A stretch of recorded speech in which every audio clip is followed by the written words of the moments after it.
Hi, my name is Maria Fernanda, and I'm a volunteer organizer with Cosecha. And welcome to our Cosecha plan presentation on how to train. So I am really excited that y'all are embarking in the very important teaching of what our front-loaded strategy is in Cosecha. So let's just get started. The function of this presentation, the reason that you're training on what the harvest plan is, or 4 phases, is to get people to understand what are the phases of the strategy and also to get commitments to join the movement. So not only will you be presenting and explaining what our 4 phases are, this is also the time where we will ask people if they believe in the Cosecha strategy and if they will commit to fighting with us, because we want concrete commitments of our community members to help us carry the strategy through the general strike.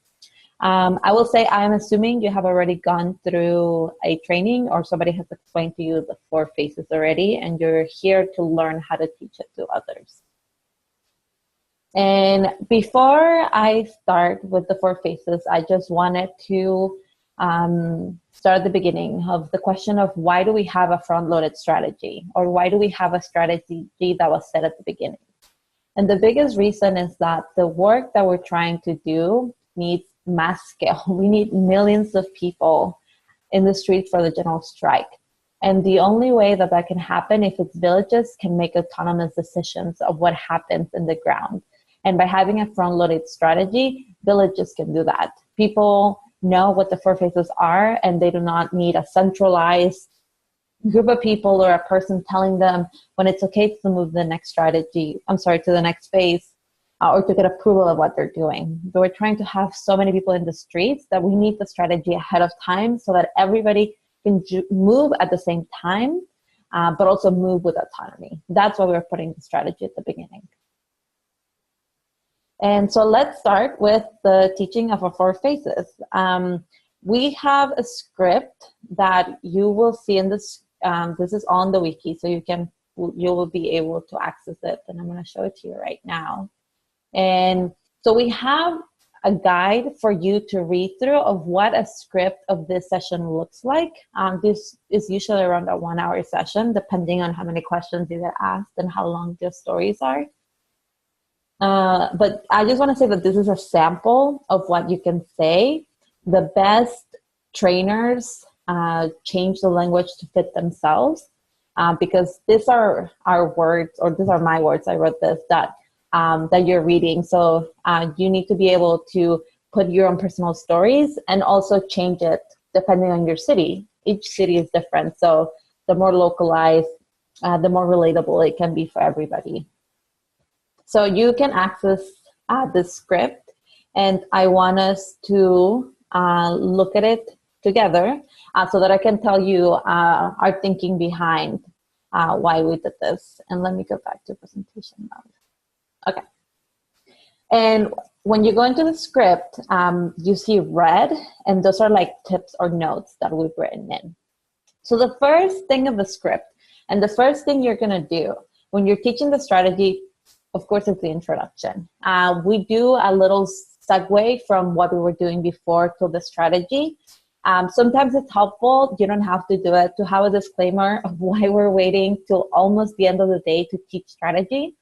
People have gone through our values, through the pyramid, through lunch, and then they're going to go through the strategy. People are usually used to the strategy being the first thing they hear. So the disclaimer or the segue that you can give folks is that because in Cosecha, one of our principles is that we're a family, and we think that that's so imperative that we don't even want to talk about strategy until we all gotten to know each other, because otherwise we don't think our movement will work. And that's why it's structured the way it is. The second piece of the introduction is to remind folks what Cosecha is. It's been a long day. Sometimes people forget what the original purpose was. So just reminding them that Cosecha is fighting for the humane and permanent protection of immigrants. Another reminder that it's helpful that for people to understand is that we do not have a legislative bill that we're asking for. And so like this part, we do not have a legislative bill because it is not our job to write legislation. That's what Congress is supposed to do. And sometimes that's difficult for folks to understand because the way that some have organized is that you lay out what is the bill that you want, but we've seen movements get divided over this. We know that we want permanent and humane protection, and we're going to fight until we get it. We're going to strike until we get it, and Congress can worry about the language of it. So we're saying that our job is not to write legislation. Our job is to demand what our communities want, and that we were going to do that in 4 steps. And again, put this in your own words, make this relatable to your community. This is only a sample of what you can say. So then you go into, let's move into phase 1. We know phase 1, it's all about building support. You see here at the bottom, we're trying to move 3,000 people, train 15 to 20 villages, 100 to 20 trainers. It's all about building support in the immigrant and ally community for a new immigrant solution. We're just trying to get 3,000 people to go through our Cosecha training. And this is the part of the script. I've just broken it down into, it's all in one page in the Word document that you saw, so I'm just breaking it down. Phase 1 is pretty self-explanatory. It's all about building support. We want people to know that before we get into this massive actions, we need our community to know who we are. And for people to know we're not time-bound. So I'm looking for my water. That we're not time-bound. So that means that in 3 months, we're going to move to phase 2. No, actually, it's once we train 3,000 people, then we know we can move to phase 2. So it's not time-bound. It depends on how fast we work, which can be really fast or it can be not as fast. So that's just for phase 1, ensuring people understand that all we're doing right now is we're base building. We're not working on the general strike yet. We're not working on the boycott. We need more of our family members and our community members to know what Cosecha is. Then we move into phase 2, which is political intervention. We want to demonstrate that political parties cannot give us what we want. And because the reality is that the immigrants' rights movement has our theory of change that if we elect Democrats, then we will win. And we have been doing that, and we still haven't won. So we need our community to understand that while voting is important, it is not enough, especially in such a year as 2016, that it's an electoral year. So that's your whole focus on this one. We want people to understand that phase 2 is about talking to our community, not talking to the Democrats or the Republicans. It's about telling our community that political parties are not enough, that we need to activate our own folks. So this is, again, a sample of what you can say for phase 2. It's good to put relevant examples, if you see on the red, of what is happening in the Democratic Party. The example in here is Clinton. Today is March 23rd, so around a couple months ago, Clinton came out and said that she will pass immigration reform in the first 100 days in office, which sounds eerily similar to what Obama said in 2012. And that's just an example of how Democrats keep promising us the same things and just think we're going to forget by the next elections. It also talks about the importance of a permanent solution. Yes, we have DACA. Yes, DAPA might come out of the courts in June, but those are temporary protections. It is unfair that all of us that have DACA, we don't know if we're going to be able to renew next year, and it is unfair for the 6 million people that are going to go through this process, that they're going to be boxed in by the Democratic Party and forced to ensure they get elected. Otherwise, we'll be in threat of deportation again. So one of the tactics that could happen during phase 2 is getting Luis Gutierrez to take a leave of absence for the Democratic Party. And if he doesn't do it, then he's just showing our immigrant community where he stands. He'll rather stand with this party that has deported the most undocumented immigrants ever, even more than a Republican president, or is Luis Gutierrez going to stand with his community? So we just want to remind our communities that the president has deported the most people was a Democrat, and that we shouldn't give all of our support to one party because that hasn't been working.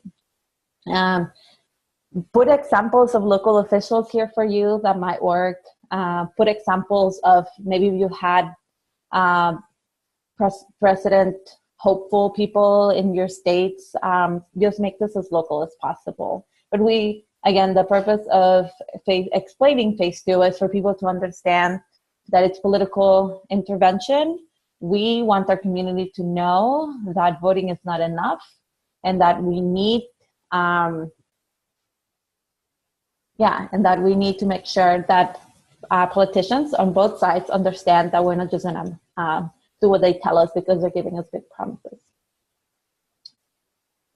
And so you finish phase 2, and then you're going to run people through where things start getting really excited, the economic non-cooperation.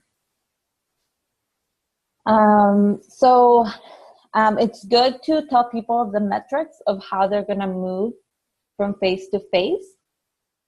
Once we have 50,000 people pledging to join the boycott, we know we're going to start phase 3. There are different things that you can share for this example. The example in this script is the milk. What happens if thousands of people go to stores and buy milk and then get in line to return it? And what happens with milk is that once you return it, perishable goods, once you return them, they cannot be put back on the store because they don't know if it has been refrigerated properly. So the amount of money that they will lose would be huge. But this could change depending on where you're from.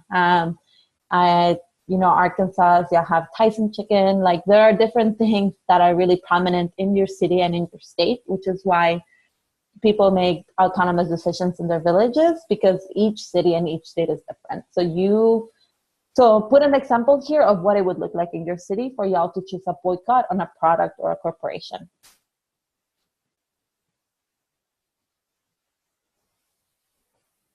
And again, I'm going through this fast because the script is online, and you should, put into your own words. And then we're going to move into explaining phase 4, which is the massive strike, which is, I think the reason a lot of people are really excited about Cosecha. So I would say the goal of this is to get people excited about the strike. Like, we want to make it a big highlight that is what we're working towards. We've seen the movie Days Without Immigrants.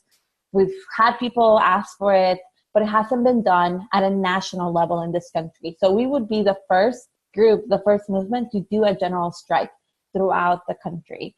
And that needs to be something that we get excited about because it's scary. But if the risk is shared between millions of people, we can definitely get it done.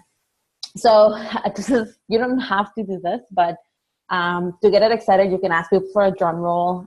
Just sort of state change. As a trainer, you can get people excited by shouting, can you say general strike with me? General strike, whatever thing you want to do, just do so people understand with their bodies that what is coming up is really exciting. The examples that are here for phase 4 are the mega marches of 2006. That's what people can most closely relate to what a general strike would look like. If people were part of the 2006 marches, they know what it's like to be surrounded by millions of people marching for the same issue. And we want to do that again, but we want to do it for 7 days in every state of this country, through every industry. People are not going to go to work. They're not going to let others go to work. We're going to build our own schools for the kids that are not going to go to school that week. We're going to do that nonviolent. That's a good emphasis to make. And then if you see on the red, insert personal story, I'm going to ask my mom, who manages a fast food restaurant, to not open her workplace that day. So how does life look like for you during the general strike? How does it look like for your city? I would say add examples of that. And then it's good to remind folks that the way we're going to win is that once politicians get really scared or are really tired of our striking, they're going to tell us, okay, stop, we'll give you what you want. Then they have 60 days, which is here at the bottom, to do it. And if at the 60 days, A, it's either not done, or B, it's not humane, and it's not permanent, then we're going to strike again. So it's just a good reminder for folks that that's part of the general strike. So that's phase 4. Get people excited about the strike because it's scary, but it's also big. So we want to emphasize that, talking about the mega marches, especially if you have been to those or you saw them, or if you're from Wisconsin, they had like a really big rally like a month ago. So just make it relatable for your community. And so you've gone through the 4 phases. This is good to do in pairs. As you see, this is a lot of talking. So make sure you have a partner that does this with you. Maybe you could change phase 1, does one person, phase 2 does the other. But once you finish with phase 4, you dive straight into commitment. You're at the height of the general strike, and then you go into another personal story of why this is important. Because what we have found when we ask people, do you think that if we do this, will we win? The answer is yes. But what happens is that people are scared. We can't blame them. And not going to work has really big repercussions for ourselves in this country. But when the risk is shared, that's what we're trying to do that hasn't been done before. We don't want just one restaurant to strike. We want all of the restaurants in this country to strike, so that the harm that comes to our families is shared between millions of people. So that's what we want to remind people of before you ask them for commitment. They're undocumented immigrants have done so much to get to this country, which is the example that we talk about here. Nobody really knew what the United States was going to look like. If your parents were the ones that brought you here, or if you were here, or if you came here with your children, then you know that you didn't really have a plan. You knew that you didn't speak the language, that you didn't know if you were going to get a job, where you were going to live. But the reality is that you made it happen. The reality is that our community made it happen. And we have done so much. And that's what Cosecha is trying to remind everybody, that we have done so much already. A general strike is nothing big compared to what our families have gone through. So that's what the commitment piece is about at the beginning. Remind people of the strength and the courage and the power and the dedication that they've already done. Talk about the actions or the work that your community has already done. And here it's an example on the red of like the vision of my mom and my dad. So yeah, you want to remind people that they are already courageous and they're already strong, even if this country has tried to get them to forget that. And then after you do that, then we go into the commitment question. And the way we do commitment usually is to ask people to stand up. So we're going to ask the question, if you think that we will win, and if you want to be part of the movement that creates the first general strike in the United States, I'm going to ask you to stand up in the count of 3. 1, 2, 3. And just hold it, and hopefully a lot of people will stand up. And take a second. This is a big moment for a lot of people. And just take a second to feel the energy of the room, to allow people to feel the energy of the room. And then slowly just ask them, like, why did they stand up? And just hear from folks. It's really inspiring. You might have shared it when somebody asked you to stand up for the first time. So we just want to hear from people about why they're committing to Cosecha, because it's a big ask that we're asking, not an impossible ask, but we want to hear why they're doing it. And after you've heard a couple of responses, 3 or 4, 2, depending on how talkative your group is, 10, take the time to hear it, and then get people to sit back down and open a Q&A. People will have questions about the strategy, and we want to open up the space to be able to do that. Okay, so you've gone through commitment, you've asked people to stand up, people stood up with you, they told you why you're there, and then your people are going to sit back down and you're going to ask them, and they're going to do a Q&A. Sorry, I want to make sure that I didn't. Okay. So I just want to remind you of the main parts of the script. There's the introduction. You do the segue of why you're doing Cosecha, or just explaining you're about to go into the plan. Then you're going to go through the 4 phases. Good to have a partner because it's a lot of talking. Then you're going to ask for commitment and ask for a stand-up commitment, raise of hands, something that's with people's bodies, not just like not just a nod of the head. You could ask people, not a nod of the head, not saying yes. You want like a raise of the hand. You want people to stand up, people to step into a circle, people to step forward. Things to do with our bodies are good. Then you want to hear the statements of why people are committing, and then you want to take questions. So you, by this point, I will say as a trainer, you've done the hardest part. And I wanted to let you know of what some of the common questions that happen usually are. And there's a document here that we hope you will help us fill out as you hear more questions from your group.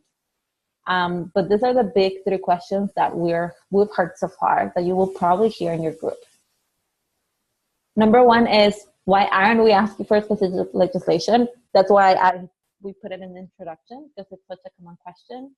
And again, it's because it is not our job to write legislation. That is what Congress is supposed to do. And we know we want permanent and humane protection. And we know what that feels like. We might not know how to write it in legislative terms, but we will strike until we get that. And the second question is, how are we going to organize ourselves? You have hopefully learned by now the Cosecha structure, which is complex, but it allows for work to happen without somebody, a supervisor, a boss, a manager telling you what to do. So that is something that people are going to have to learn. They're actually going to do this after, they're going to experience the circle structure after this presentation. So you could just tell them, like, that's a great question. We're actually about to, if you committed, we're about to jump into a circle structure so you understand how we're going to communicate and organize ourselves across this country. And a very popular question right now, like I said, it's March 28th. So we'll see who our Republican nominee is. But the question right now is, like, what if Donald Trump wins? Which is a really scary thought for a lot of people. But for Cosecha, that wouldn't make a difference. It doesn't matter to us who is the Democrats' choice for president, the Republicans' choice for president. At the end of the day, the power of our people comes from our labor and our consumerism. And if we withdraw that, regardless of who is in the White House, they're going to have to listen to us. So Donald Trump being there is an opportunity to do different kinds of actions and different kinds of recruitment, but it doesn't change the 4 phases of Cosecha. And like I said, you can access at the bottom here for more questions. It's very small right now, but we hope you'll help us at what people are going through. And that is all I have. Thank you all so much for listening. The PowerPoint is in the wiki as well, so you can also go through it. The script is there as well. And again, just the best trainers change the language to accommodate their own voice and the voice of their community. So best of luck.